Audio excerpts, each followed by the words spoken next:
안녕하십니까. 이번에도 이종태 박사님을 모셨습니다. 예. 반갑습니다. 지난번에 굉장히 많이 떨리셨나요? 어떻게 첫 번 방송 괜찮나요? 요즘 조금 나이가 들어서 뻔뻔스러워졌어요. 많이 안 떨었습니다. 이제 반응은 이종태의 교육 이야기를 한번 들어보고 싶다. 예. 이종태 시리즈로 한번 해보고 싶다. 이렇게 얘기가 고맙습니다. 예, 고정 코너로 좀 가보고 싶다는 거거든요. 예. 이제 만약 고정 코너로 가도 또 잘못하시면 또 잘리는 경우도 있어요. 그러니까. 예, 각오해야죠. 네. 근데 이제 촬영 끝나고 지난번에 제가 이제 들어보니까 전 몰랐는데 이 박사님이 미생물학 전공을 하셨다고요? 예. 미생물학 서울대 미생물학과? 예. 저는 생물학과는 있는 줄 알았는데 미생물학과 미처 몰랐어요. 죄송해요. 생물도 못된 게 미생물이죠. 마이크로가 아니고 안일 미자예요. 예. 하여간 미생물학과를 전공하시 이과네요, 완전히. 이과죠. 미생물학을 전공하시고. 예. 근데 교육학 박사 하셔요? 어떻게 되신 거예요? 미생물이 워낙 교육이 안 돼서 미생물을 어떻게 하면 교육시킬까 해서 교육학과 대학원을 진학을 했죠. 아, 대학원부터 이제 교육학 대학원으로 교육대학원으로. 예. 아. 그래서 저는 미생물 교육 전공입니다. 그러니까. 교육학 중에서도 박사 논문도 미생물 쪽이세요, 그러면? 아니죠. 박사 논문은 어쨌든 이제 생물이 안 된 사람, 안 된 존재를 교육을 시키려고 그래서 미생물 교육을 한 거죠. 그거 되게 재밌으시네. 재미없다고 그러시더니. 미생물학과 출신들은 개그를 그렇게 하면서. 그러면 미생물학도 앞길이 창창했을 것 같은데 그 당시 뭐 뜨는 학문이었다면서요? 엄청 떠가지고요. 네.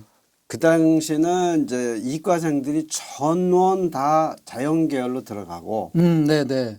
그리고 2학년 올라갈 때 이제 과를 선택하는데, 네네.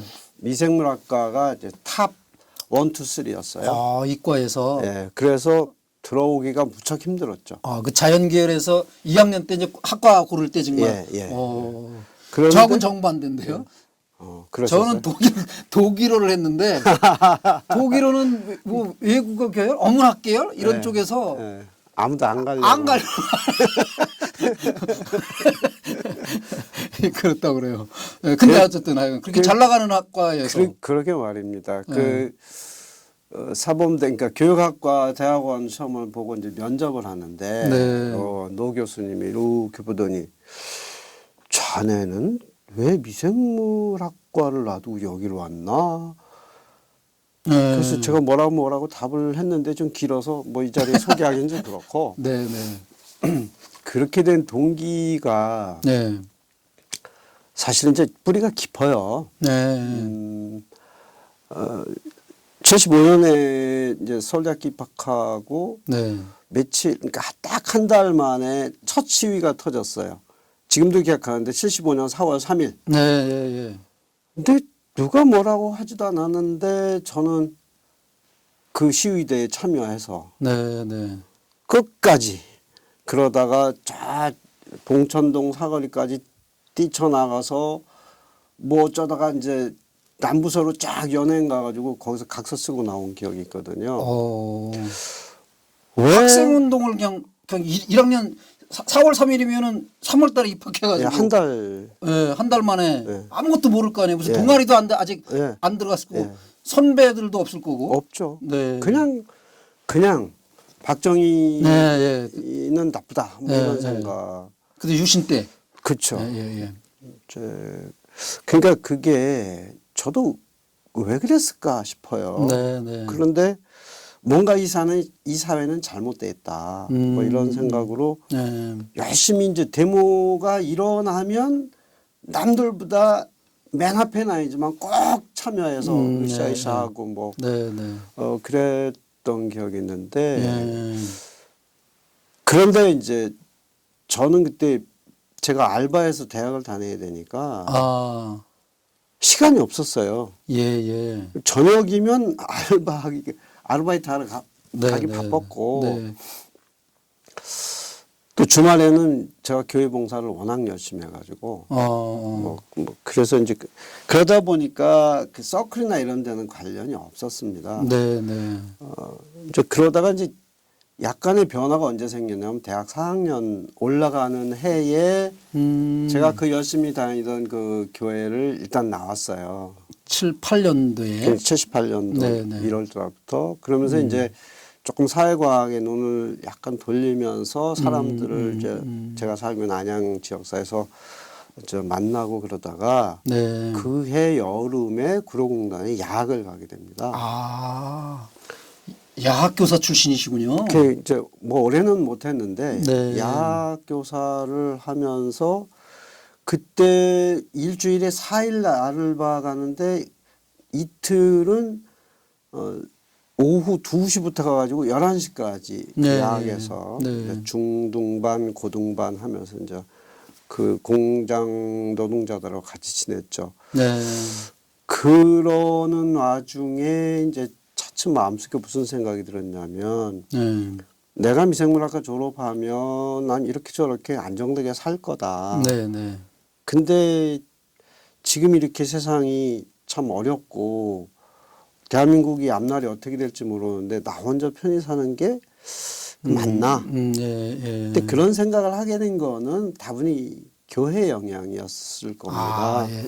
어릴 때부터 예. 신앙생활하면서 네, 중학교 1학년 때부터였는데 중학교 1학년 때부터 예수께서 살아가신 고난의 그 삶을 살펴볼 때 내가 예수님의 참 제자라면 네, 네. 내 일신의 안위만을 위해서 살아가는 건 아니다. 그러면서 뭐 어떻게 살아야 되나 가지고 사실 그 4학년 말 때 진로를 놓고 고민하는데 지금도 그게 선해요. 한 3일을 식음을 전폐하고 고민하다 보니까 입술이 하얗게 트더라고. 예. 그러면서 그때 결론을 내렸어요. 고난의 길로 가자. 근데 그때 좀 누구 상담을 하고 네네. 미생물로 가도 얼마든지 사회 봉사할 길이 있다 이런 걸 알려주는 사람이 있었으면 안 갔을 건데 네네. 외골수로 생각을 했던 것 같아요. 네. 그러면서 이제 그때부터는 이공계 대학원생들 군 면제도 해주고 뭔가 혜택이 생기는데 그걸 다 버리고 이제 교육학과로 갔죠. 그러면서 그때 교육학과로 가면서 마음속에 딱 한 사람 이름을 갖고 갔습니다. 파울로 프레이리. 페다고지. 예, 페다고지. 예.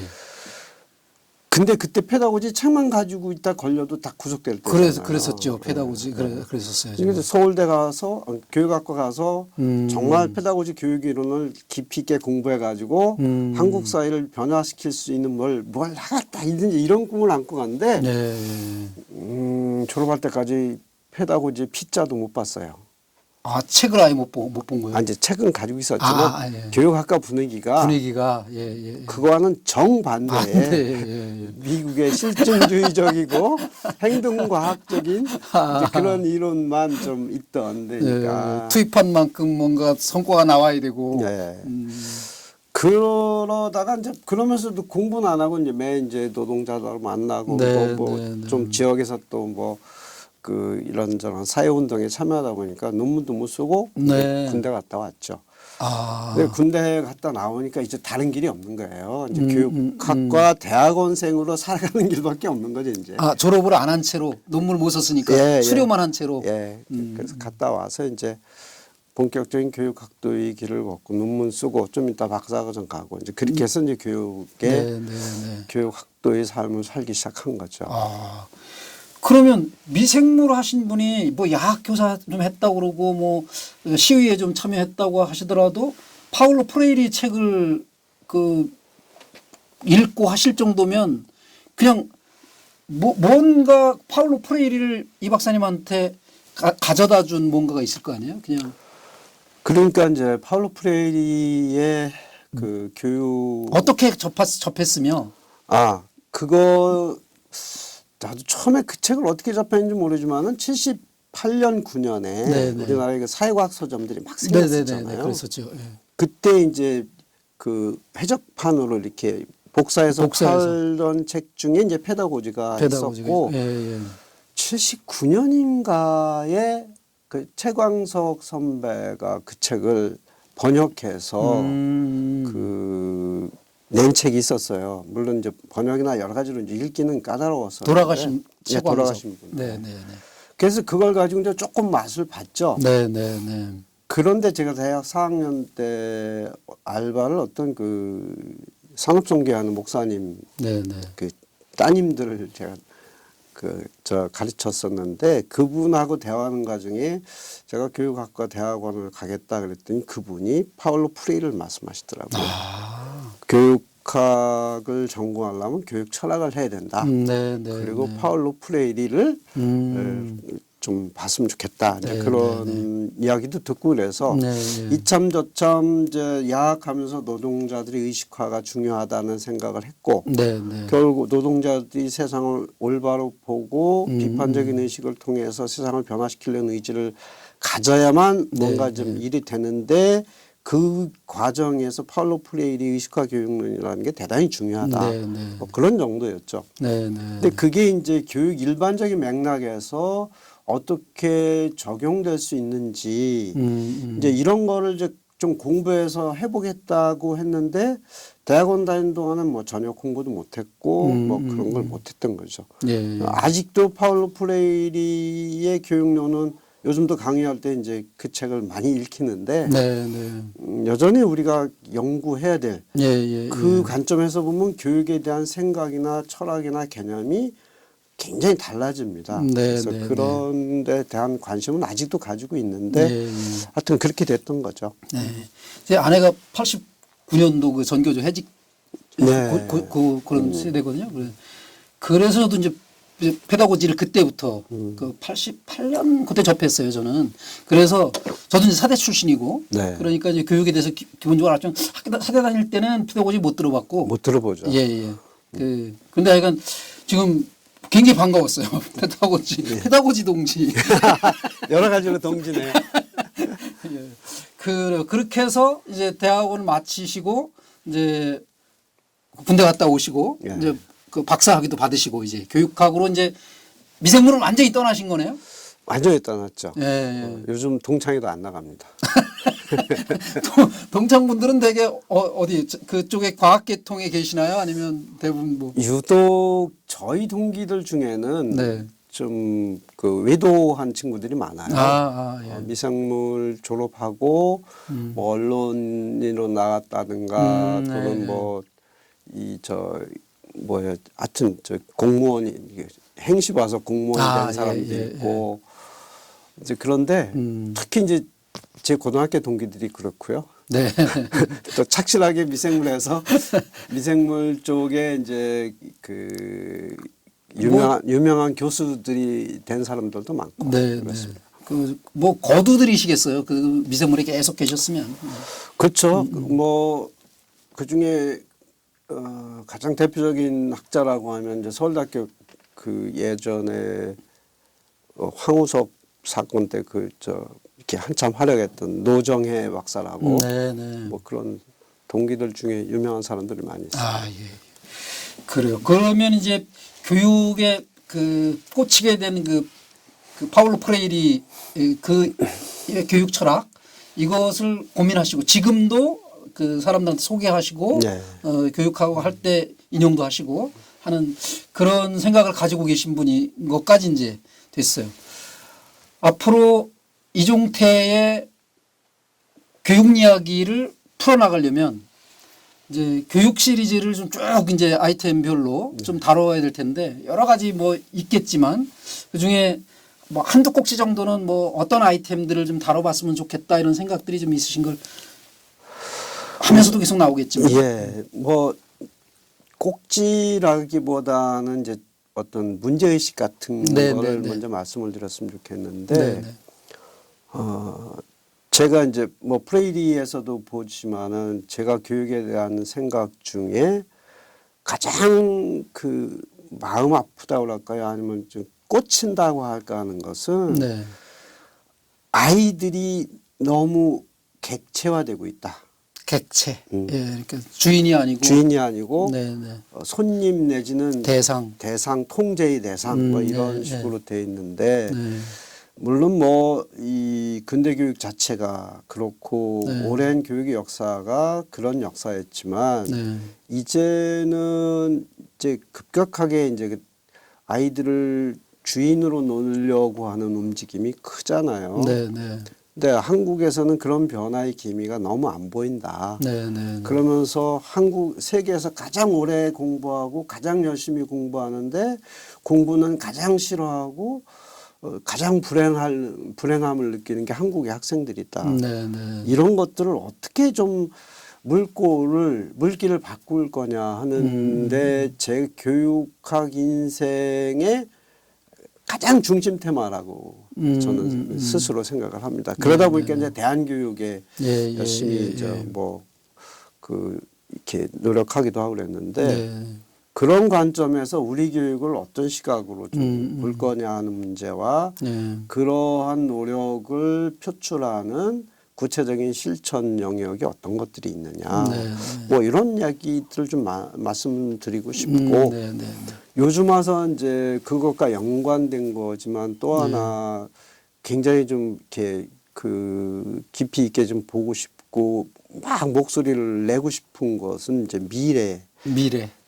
어떻게 우리가 미래를 대비할 거냐. 그러니까 지금의 우리 교육은 뭐 예전부터 있었지만 뭐 19세기의 교사들이 20세기 학생들을 어떻게 되나 좀 자꾸 헷갈려요. 그렇지. 21세기의 주인공들을 20세기 교사들이 가르치고 있다. 19세기 뭐 교실에서 교실은 조금씩 20세기로 바뀌고 있고 그렇긴 한데 지금 교육 문화나 이 제도적인 여건들은 거의 20세기 초반에 머물러 있다는 생각이 들거든요. 그래서 이걸 어떻게 바꿀 거냐 하는데 이제 제 모든 거기에 꽂혀 계시군요. 꽂혀 있습니다. 이제 그런 얘기들이 있을 건데 너무 그런 얘기만 하면 재미없을 테니까 가끔 좀 소프트한 얘기도 좀 하고 그래야 될 것 같습니다. 개인 경험 뭐 많이 얘기해 주시면 좋을 것 같아요. 개인 경험 중에 박사학위 받으셨으니까 대학에서 강의를 하시거나 어디 연구소에 계시거나 뭐 그랬던 경험이 뭐 한국에서 이제 박사학위를 받으면 제일 먼저 기웃거리는 게 연구소죠. 주로 제가 이제 몸을 담았던 것은 이제 한국교육개발원. 거기 있으면서 처음 시작할 때가 이제 5.31 교육대라서 주로 교육개혁 관련 연구들을 했고 그 무렵에 똑같이 대안교육을 접했어요. 그래서 제 교육학적 관심은 항상 제도권 교육을 어떻게 개혁할 거냐와 대안교육을 어떻게 발전시킬 거냐 이렇게 이제 쭉 생각이 발전돼 오다가 요즘에 와서는 대안교육도 없다. 그냥 교육일 뿐이다. 이런 생각. 대안교육이라는 말을 버리자. 까지 오고 있습니다. 미래의 교육은 정말 아이들을 중심에 놓고 아이들이 행복한 세상을 만들려고 하는 거기에 초점을 맞춰야 된다. 학교 안에 있든 학교 밖에 있든 집안이 됐든 학교가 됐든 마찬가지다. 이런 생각을 가지고 있는데 구체적으로 그게 어떻게 정책화되고 제도화되어야 되냐는 부분에서는 넘어야 될 벽과 산이 너무 높고 두껍습니다. 그렇죠. 지금 아주 말씀 잘해주셨는데 대안학교를 제가 딸을 보냈더니 이제 잘하는 친구들 중에서 교육을 전체를 공교육을 개혁을 할 생각을 해야지 당신 딸만 대안교육이라고 해가지고 좋은 교육을 시키면 되냐. 이 공교육이 문제 아니냐. 지금 말씀 잘하신 것 같아요. 이 공교육 전체를 대안교육 수준으로 끌어올려야 된다고 보고 그래서 대안교육이 없어지는 게 아니라 대안교육이라는 단어가 없어지고 교육 전체가 그냥 우리가 지금까지 얘기했던 대안교육 그게 지금 공교육 전체가 그렇게 가야 된다는 거죠. 그 만나는 지점을 저는 이제 개념적으로는 미래라고 보고 있는데 근데 공교육이 바뀌기가 너무 힘들어서 그 얘기 뭐 차차 해야 되겠지만 마음이 늘 무겁습니다. 그래서 그래요. 그런 고민들을 풀어나갈 이야기를 이제 앞으로 이제 시리즈로 계속 풀어나가도록 하고 이종태 박사님의 교육 이야기, 이종태 박사님의 교육 이야기 저 사전에 말씀 듣기는 사람 사는 세상. 예, 제가 네. 그 노무현 전 대통령이 하신 말씀 중에 네. 여전히 제 마음속에 살아있는 단어가 네. 사람 사는 세상. 사람 사는 세상. 사실 예. 누구나 사람답게 사는 세상을 꿈꾸잖아요. 네, 네, 네. 근데 그 중에 그 사람답게 사는 세상을 만드는데 굉장히 중요한 역할을 하는 게 교육이고, 네, 네. 그래서 다른 사회개혁이나 많은 그런 노력이 같이 병행돼야 되지만 네. 사실 교육을 하는 사람들이 정말 사람 사는 세상을 만들려면 네. 어떻게 해야 되느냐, 교사는 어떻게 해야 되고 학생은 어떤 자세를 배워야 되고 네, 네. 부모는 또 아이들을 어떤 방향으로 이끌어야 되느냐는 네, 네. 이런 생각으로 모아져야 되는데 예. 여전히 꿈입니다. 네, 꿈이긴 한데 그걸 버리지 못하는 거죠. 네. 그래서 이제 그런 관점에서 교육의 문제를 한번 좀 보고 싶다. 예. 이중태 박사님이 그 꿈꾸는 그런 교육의 미래, 그 사람 사는 세상 이런 이야기를 다음부터 한번 시리즈로 계속 펴나가도록 하겠습니다. 네. 지금까지는 이중태 박사님의 그 교육 관련한 기본적인 철학 어떻게 교육에 헌신하게 투신하시게 되셨는지 이런 이야기, 저와 개인적인 이야기 예. 이런 얘기를 두 편에 걸쳐서 시청하셨습니다. 다음부터는 이제 고정 코너로 갈 거니까 기대해 주십시오. 지금까지 이종태 박사님이셨습니다. 고맙습니다. 고맙습니다.